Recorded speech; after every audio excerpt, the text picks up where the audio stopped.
2014ರಿಂದ ಗಮನಕಾರಿ ಸರ್ವಾಧಿಕಾರಿ ನೀತಿಯನ್ನು ಇವತ್ತು ದೇಶದಲ್ಲಿ ನಡೀತಾ ಇದೆ. ಇವತ್ತು ಈ ದೇಶದಲ್ಲಿ ಪ್ರಜಾತಂತ್ರ ವ್ಯವಸ್ಥೆಯನ್ನು ಬುಡಮೇಲು ಮಾಡಿ ಇವತ್ತು ತನ್ನದೇ ಆದಂಥ ನೀತಿಯನ್ನು ಈ ಕೇಂದ್ರ ಸರ್ಕಾರ ನಡೆಸ್ತಾ ಇದೆ. ಇವತ್ತು ಕೇಂದ್ರ ಸರ್ಕಾರ ಕೇವಲ 5 ಮಂದಿಗಳ ಫ್ಯಾಮಿಲಿ ಟ್ರಸ್ಟ್ ಆಗಿ ಇವತ್ತು ಪರಿವರ್ತನೆಯಾಗಿದೆ. ಜಗತ್ತಿನಲ್ಲಿ ಅತ್ಯಂತ ದೊಡ್ಡ ಪ್ರಜಾಪ್ರಭುತ್ವ ರಾಷ್ಟ್ರ ಇವತ್ತು ಈ ಪ್ರಜಾತಂತ್ರದ ಕಗ್ಗೊಲೆ ಮಾಡಿ ಹೊರಟಿರುವಂಥ ಈ ದೇಶದ ಪ್ರಧಾನಮಂತ್ರಿ ಗೃಹ ಮಂತ್ರಿ ಇವತ್ತು ಸೋನಮ್ಮರ ವಿರುದ್ಧ ನಡೆದುಕೊಳ್ಳುವಂತ ರೀತಿ ಅದು ಉಗ್ರರಂತೆ ನಡೆಸಿಕೊಳ್ಳುತ್ತಿದ್ದಾರೆ.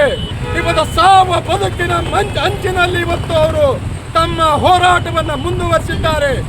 ಆದರೆ ಈ ದೇಶದ ಪ್ರಧಾನಮಂತ್ರಿ ಇವತ್ತು ಕಾರ್ಯ ಅಂತ ಇಲ್ಲ. ರಾಷ್ಟ್ರಪತಿಯನ್ನ ವಿನಂತಿ ಮಾಡ್ಕೋತಾ ಇದ್ದೀನಿ, ತಾಯಿ ರೂಪದಲ್ಲಿ ಯಾವ್ದಾದ್ರು ಬಂದು ಆ ಮಗುವನ್ನ ರಕ್ಷಿಸು. ಇವತ್ತು ಕೇಂದ್ರ ಸರ್ಕಾರಕ್ಕೆ ನೀವು ನಿರ್ದೇಶನ ನೀಡಿ ಅವರ ಬೇಡಿಕೆಗಳನ್ನ ಈಡೇರಿಸಲಿ ತಾವು ನಿರ್ದೇಶನ ನೀಡಬೇಕು. ಇವತ್ತು ಯಾವ ಕೇಂದ್ರ ಸರ್ಕಾರ ಈ ದೇಶಕ್ಕೆ 2014ರಿಂದ ಗಮನಕಾರಿ ಸರ್ವಾಧಿಕಾರಿ ನೀತಿಯನ್ನು ಇವತ್ತು ದೇಶದಲ್ಲಿ ನಡೀತಾ ಇದೆ. ಇವತ್ತು ಈ ದೇಶದಲ್ಲಿ ಪ್ರಜಾತಂತ್ರ ವ್ಯವಸ್ಥೆಯನ್ನು ಬುಡಮೇಲು ಮಾಡಿ ಇವತ್ತು ತನ್ನದೇ ಆದಂಥ ನೀತಿಯನ್ನು ಈ ಕೇಂದ್ರ ಸರ್ಕಾರ ನಡೆಸ್ತಾ ಇದೆ. ಇವತ್ತು ಕೇಂದ್ರ ಸರ್ಕಾರ ಕೇವಲ 5 ಮಂದಿಗಳ ಫ್ಯಾಮಿಲಿ ಟ್ರಸ್ಟ್ ಆಗಿ ಇವತ್ತು ಪರಿವರ್ತನೆಯಾಗಿದೆ.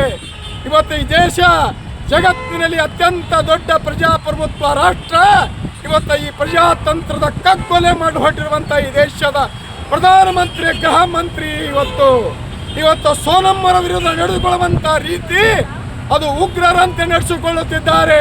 ಸೋನಮ್ಮ ಸಮಾಜವಾದಿ ಚಿಂತಕ, ಪರಿಸರ ವಿಚಾರವಾದಿ. ಇಂಥ ವ್ಯಕ್ತಿ ಇವತ್ತು 19 ದಿನಗಳಿಂದ ಉಪವಾಸ ಸತ್ಯಾಗ್ರಹ ಹಮ್ಮಿಕೊಂಡು ಇವತ್ತು ಈ ದೇಶದ ಶಿಕ್ಷಣದ ವೈಫಲ್ಯದ ವಿರುದ್ಧ ಹೋರಾಟ ಮಾಡ್ತಾ ಇದ್ದಾರೆ. ಆದರೆ ಇವತ್ತು ಕೇಂದ್ರ ಸರ್ಕಾರ ಇವತ್ತು ದೇಶದ ಪ್ರಧಾನಮಂತ್ರಿ ಆಗಲಿ ಇವತ್ತು ಗೃಹ ಮಂತ್ರಿ ಆಗಲಿ ಆ ವ್ಯಕ್ತಿ ಕಡೆ ಬಂದು ನೋಡ್ತಾ ಇಲ್ಲ. ಇವತ್ತು ಯಾವ ಸೋನಮ್ಮ ಅವರು ಅವರದೇ ಆದಂಥ ಬೇಡಿಕೆಯನ್ನು ಇಟ್ಕೊಂಡು ಇವತ್ತು ಉಪವಾಸ ಸತ್ಯಾಗ್ರಹ ಮಾಡ್ತಾ ಇದ್ದಾರೆ. ದಿನೇ ದಿನೇ ಅವರ ಆರೋಗ್ಯದಲ್ಲಿ ವೈಪರೀತ್ಯ ಕಾಣ್ತಾ ಇದೆ.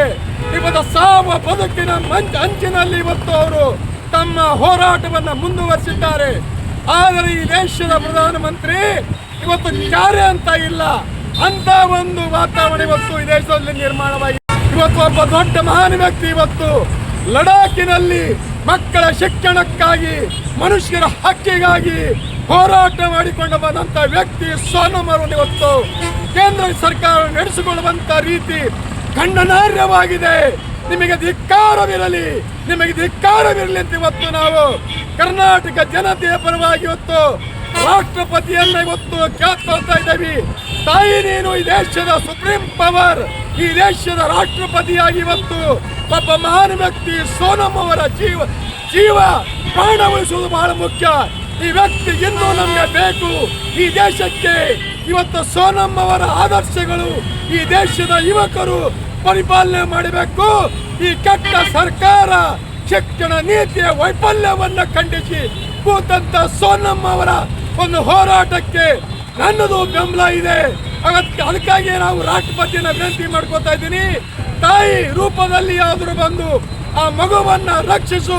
ಇವತ್ತು ಕೇಂದ್ರ ಸರ್ಕಾರಕ್ಕೆ ನೀವು ನಿರ್ದೇಶನ ನೀಡಿ ಅವರ ಬೇಡಿಕೆಗಳನ್ನ ಈಡೇರಿಸಲಿ ತಾವು ನಿರ್ದೇಶನ ನೀಡಬೇಕು. ಆ ಒಂದು ಸೋನಮ್ಮ ಅವರನ್ನು ಆಸ್ಪತ್ರೆಗೆ ಸೇರಿಸಿ ಅವರ ಜೀವ ಉಳಿಸಬೇಕಂತೇಳಿ ನಾನು ಈ ಮೂಲಕ ರಾಷ್ಟ್ರಪತಿಯವರಿಗೆ ಬೀದರ್ ಜಿಲ್ಲಾಧಿಕಾರಿ ಮುಖಾಂತರ ಇವತ್ತು ಮನವಿ ಪತ್ರವನ್ನ ಸಲ್ಲಿಸ್ತಾ ಇದ್ದೇನೆ. ನಮ್ಮ ಕಾರ್ಯಕ್ರಮಗಳನ್ನ ನೀವು ನೋಡ್ತಾ ಇದ್ರೆ ನಮ್ಮ ಚಾನೆಲ್ ಅನ್ನ ಸಬ್ಸ್ಕ್ರೈಬ್ ಮಾಡಿ, ಪಕ್ಕದ ಬೆಲ್ ಐಕಾನ್ ಒತ್ತಿ ನಮ್ಮನ್ನ ಬೆಂಬಲಿಸಿ.